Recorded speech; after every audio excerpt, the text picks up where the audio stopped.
우리나라 전체 가구의 27.2%가 1인 가구라고 합니다. 1인 가구. 우리나라뿐만 아니라 전 세계적으로 증가 추세라고 하는데요. 이렇게 혼자 사는 사람이 늘어나면서 자연스럽게 우리 생활에 새로운 트렌드로 자리 잡은 게 하나 있습니다. 바로 혼자 먹는 밥, 혼밥인데요. 네, 건강에 나쁜 혼밥, 좋은 혼밥은 어떤 것일까요? 오늘 닥터헬스에서 고대 구로병원 가정의학과 김선미 교수와 함께 이야기 나눠보겠습니다. 안녕하세요. 네, 안녕하세요. 네, 요즘 혼밥 쪽이 굉장히 많이 늘었는데 네. 교수님도 혼자 밥 드실 때 있으시죠? 아, 그렇죠. 가끔 먹죠. 그렇군요. 혼밥이 뭐 건강에 좋지 않다, 뭐 상관없다 여러 가지 의견들이 분분하거든요.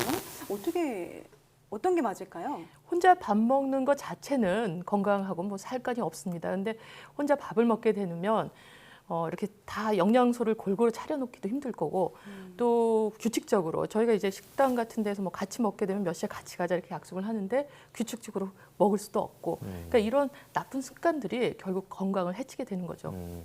혼자 먹는 밥, 혼밥 자체가 나쁘지는 않은데 네. 혼밥을 하다 보면 안 좋은 습관이 생길 수 있기 때문에 저희가 이런 말씀을 드리는 거잖아요. 그래서 저희가 구체적으로 나쁜 혼밥 유형 3가지를 한번 준비를 해봤습니다. 네. 먼저 하나씩 만나보시죠.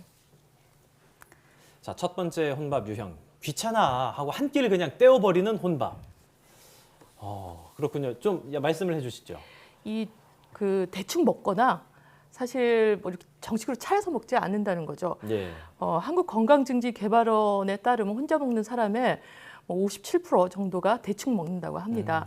근데 저희도 혼자서 차려서 나를 위해서 만찬을 차리긴 쉽지 않지 그렇죠. 않습니까? 예.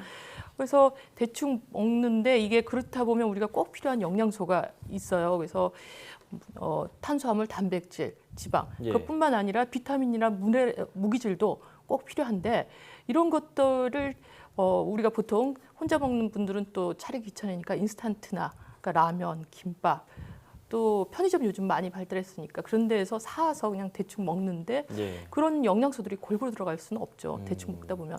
그래서 혼밥이 가장 나쁜 것 중에 하나가 이렇게 불균형한 영양소가 제일 문제가 될 것 같습니다.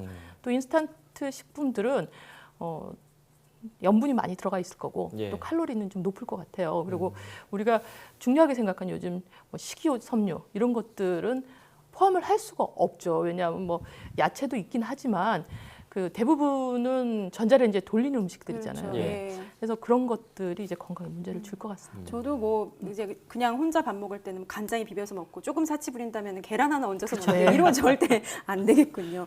자, 두 번째로 나쁜 혼밥 유형에는 어떤 것들이 있을까요? 화면 함께 보시죠. 네. 자, 두 번째, 눈 깜짝할 새 후딱 먹는 혼밥. 빠르게 먹는 걸 의미하는 것 같은데요. 이것도 나쁜 거겠죠? 그렇죠. 저희가 이제 보통 빨리 밥 먹는 사람들 치고, 그러니까 뚱뚱한 사람들은 비만한 사람들은 빨리 밥을 먹습니다. 마른 사람 치고 빨리 밥 먹는 분은 거의 없어요. 그래서 밥을 먹기 시작하면서 한 20분 있다가 우리 몸에서 인슐린이 나오는데 그 인슐린이 뇌에 가서 이제 그만 밥을 먹어라. 식욕을 억제하는 가장 빠른 호르몬이거든요. 예. 근데 후다닥 먹다 보면 뭐 20분이 채 되기 전에 먹다 보면 아무래도 많이 먹게 되고 배부른 상태를 모르거든요. 그리고 그렇게 급하게 먹다 보면 소화불량도 잘 생기겠죠. 소화액도 제대로 안 나오겠고. 그래서 비만한 경우가 많을 거고 이렇게 빨리 먹으면 그리고 소화불량이나 또 그 위장장애 같은 것들이 많이 생길 겁니다. 저도 굉장히 빨리 먹는 편이어서 이게 위도 문제고 장도 문제고 이런 문제들을 달고 살기는 하는데 이런 것들 좀 신경을 써야겠다라는 생각이 같이 드는데요. 지금 저희가 이제 혼자 먹는 밥이 나쁜 이유로 뭐 영양소 불균형 그리고 지금처럼 빨리 먹는 거 봤잖아요. 예. 마지막으로 3번째 어떤 것이 있는지 한번 같이 보겠습니다. 네. 네. 자, 세 번째는요. 네. 스마트폰 삼매경에 빠진 혼밥이네요. 이거 좀 찔리는데요.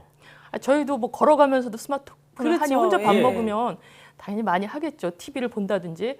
식사를 하고 나서 졸립잖아요. 네. 졸린 거가 이제 그 피가 위장으로 가서 운동을 하니까 머리에 피가 모자르는 거죠. 그러니까 그런 것처럼 우리가 이 스마트폰에 뭐 열중하고 TV를 보고 그리고 신문을 본다든지 이렇게 밥 예. 먹으면서 딴짓을 한다. 소위 얘기해서 딴짓을 하면 그 혈류가 머리로 많이 가죠. 예. 아무래도 소화액 쪽으로 이 소화관 쪽으로 안 가기 때문에 소화가 잘 안 될 거고 그리고 긴장을 하기 때문에 교감신경 뭐 이런 것 때문에 또 소화가 더 안 될 것 같습니다. 그래서 뭐 물론 이제 혼자 밥 먹어도 심심하지만 그래도 이제 밥 먹는데 열중해야지 예. 스마트폰을 본다거나 TV를 보는 거는 위장병을 더 나쁘게 할 것 같습니다. 네, 네. 이런 것들은 정말 피해야 될 것 같고 혼자 밥 먹게 되면 또 주목받는 게 혼술이지 않습니까? 그렇죠. 혼자 술 먹는 네. 습관. 이거는 또 안 좋을까요? 어떻습니까? 영향이? 술은 한 잔은 괜찮다고 흔히들 얘기를 하는데 네. 사실 한국 사람이 문제가 되는 거는 이 한 잔에 그칠 수 있는 사람이 몇 프로나 되겠어요. 그래서 그것도 이제 과음하게 되는 게 쉽고 또 혼자 술을 왜 드시겠어요? 뭔가 이게 뭐 심심하다든지 아니면 주무시기 힘들다든지 그럼 습관이 되기가 쉬워요. 그러니까 약속이 있다든지 이럴 때 술을 드시면 괜찮은데 이게 습관이 되면 사실 알코올 의존성이나 이런 게 생기기 쉽습니다. 그래서 그 혼자서 술 드시는 게 과음의 위험도 있고 또 습관성이 되기 때문에 좀 자제하시고 뭐 심심하다 그러면 술 말고 주스를 드신다든지 뭐 다른 방법으로 과일을 드신다든지 네. 그런 방법이 있겠죠. 우리가 뭐 혼밥이 안 좋다, 네. 또 뭐 혼술이 안 좋다, 사실 알고는 있지만 이런 것들을 실천으로 옮기는 게 굉장히 힘들지 않습니까? 예. 또 혼자 밥을 먹으면서 뭐 스마트폰을 안 보고 다른 걸 안 하기란 참 심심하기도 한데 저희가 이제 계속 나쁜 혼밥에 대해서 말씀드리고 있지만 이걸 안 하는 동시에 좋은 혼밥을 하는 식으로 실천을 해나가는 게 무엇보다 중요할 것 같다 이런 생각이 좀 듭니다. 예, 예. 그래서 좋은 혼밥하는 방법들에 대해서 한번 화면으로 같이 만나보시죠.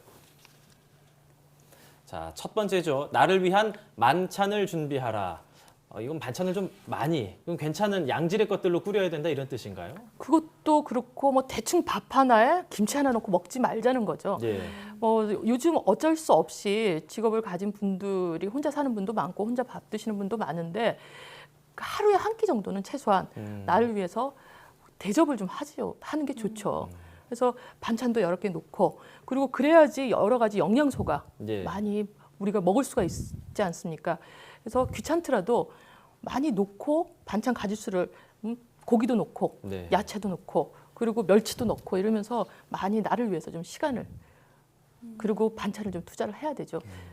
근데 네. 이제 이러다 보면 반찬이 많이 남을 수도 있잖아요. 그렇죠. 그렇죠. 다 혼자 먹는데 예. 그러니까 그거는 이제 반찬 뭐 그 요즘 이렇게 식기판 같은데 조금 예. 조금 놓을 수 네네. 있는 그런 거가 많이 있으니까 거기에서 음식을 조금씩 나서 다 먹는다든지 그런 방법을 좀 쓰면 되겠죠. 네. 그렇군요. 자, 만찬을 준비하고 즐기라는 뜻인 것 같은데, 자, 혼밥은 어떻게 즐겨야 잘 즐길 수 있을까요? 두 번째 한번 또 살펴보도록 하겠습니다.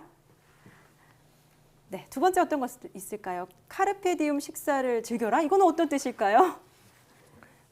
그러니까 남기지 말고 골고루 다 드시는데 네. 이게 자기를 위한 만찬도 중요하고 그리고 천천히 생각을 하면서 드시는 게 좋겠습니다. 그래서 네. 혼자 밥을 먹으면서 예. 여러 가지 문제가 생길 수 있는 단백질, 섬유질, 뭐 그리고 비타민이나 이런 것들 다 챙겨가지고 나를 위해서 그렇게 포함된 음식을 가급적으로 준비를 하고 네. 고기, 야채 이런 것들도 그러니까 하루 우리나라 분들이 잘못 생각하고 있는 것 중에 하나가 고기가 막 나쁘다 이렇게 생각하는데 그렇지 않거든요. 우리가 양질의 단백질이나 또 지방은 꼭 드셔야 되니까 네. 하루에 그 저녁 한 끼라도 고기를 좀 그러니까 뭐 생선이랄지 아니면 살코기, 닭고기, 돼지고기 종류는 중요하지가 않고요. 네. 그럼 고기 종류도 하나 놓고 그리고 야채도 넣고 이렇게 드시는 게 좋죠. 예. 네. 자, 그럼 좋은 혼밥 세 번째 유형 한번 같이 살펴봐야겠죠?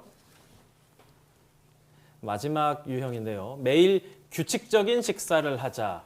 이거 혼자 살다 보면 가장 하기 힘든 부분인 것 같아요, 이게. 그렇죠. 그래서 그리고 일이 늦게 끝나잖아요. 늦게 네. 오면 이제 뭐 대충 8시, 9시 넘어서 밥을 식사를 하시게 되는데 우리 몸이 적어도 9시간 이상은 공복을 하는 게 좋대요. 9시간. 예, 9시간, 10시간은. 그래야지 이제 몸에서 충분히 에너지를 쓰고 예. 자는 동안에 에너지를 다 쓰고 그리고 나서 다시 에너지를 받아서 먹고 이렇게 생활을 해야지 우리 몸이 비만도 안 생기고 심혈관계 질환도 안 생기는데 이렇게 불규칙하게 뭐 밥을 사실 내가 나를 차려서 먹는 게 시간을 탁탁 정해서 먹기도 힘들고 일도 많기 때문에 늦게 들어올 수도 있는데 그러다 보면 11시, 12시 이렇게 와가지고 식사를 한다. 그럼 굉장히 건강에 많이 나쁩니다. 심혈관계 질환도 많이 생길 수 있고 또 일단 주무시기도 힘들고요. 또 비만도 생길 수 있고. 예. 그래서 그런 것들을 좀 줄이기 위해서는 이제 규칙적으로 나만의 시간을 좀 정해주는 게 좋을 것 같습니다. 네. 네. 혼자 살다 보면은 아무래도 이제 타인과의 관계 이런 것들도 맺기가 힘든 가운데 음식마저 제대로 지키지 못하면은 사는 낙이 더 없어질 수 있을 것 같습니다. 혼밥 어떻게 보면 앞으로는 혼밥이라는 말이 사라질 정도로 흔한 트렌드가 될 텐데 이렇게 혼자 먹으면서 건강까지 같이 챙길 수 있도록 더욱더 신경을 썼으면 좋겠습니다. 네. 지금까지 고려대 구로병원 가정의학과 김선미 교수였습니다. 교수님 오늘 말씀 감사합니다. 네, 감사합니다. 고맙습니다.